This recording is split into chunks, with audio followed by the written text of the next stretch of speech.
Back to Texas now, where at least 90 people are dead after catastrophic flash flooding. Dozens of people are still unaccounted for, including 10 girls from a summer camp. Nydia Cavazos is just north of San Antonio with the latest.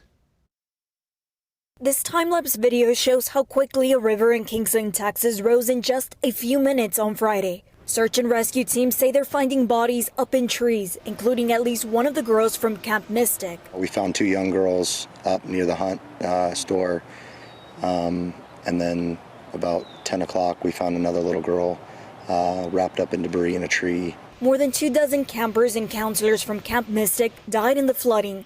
It's just one of many children's summer camps along the Guadalupe River, where mountains of debris, including mangled cars, now sit. From Hunt all the way to Comal County in a straight line distance is over 100 kilometers. This is a massive field that is happening. And again, this is unprecedented flood events. Flash flood and evacuation alerts from the National Weather Service went out in the middle of the night when most people were asleep. We had first responders that were getting swept away, actually responding to the first areas of rainfall. That's how quick it happened. More than 800 high water rescues have happened since the flooding began. It was scary. As floodwaters destroyed Scott Walden's house, he and his wife had no other choice but to go outside. I grabbed my wife and we literally jumped in the water, and it swept us down to about 200 feet down that way.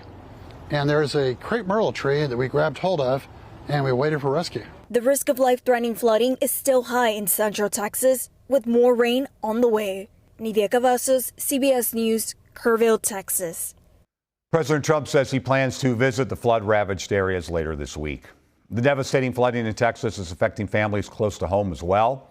Lyle and Sue Glenna split their time between Minnesota and a campground on the Guadalupe River. Last Friday morning, they had to evacuate quickly as the river rose 30 feet in an hour. They lost everything. Some of their neighbors did not survive. Their son, Wes, says his father suffered a heart attack during the evacuation, but he should be out of the hospital today.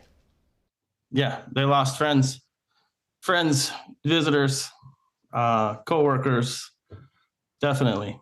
And they got to watch it happen. It was very tragic for them, for sure. Glenna says his parents are going to temporarily stay in a cabin that's away from the flood zone.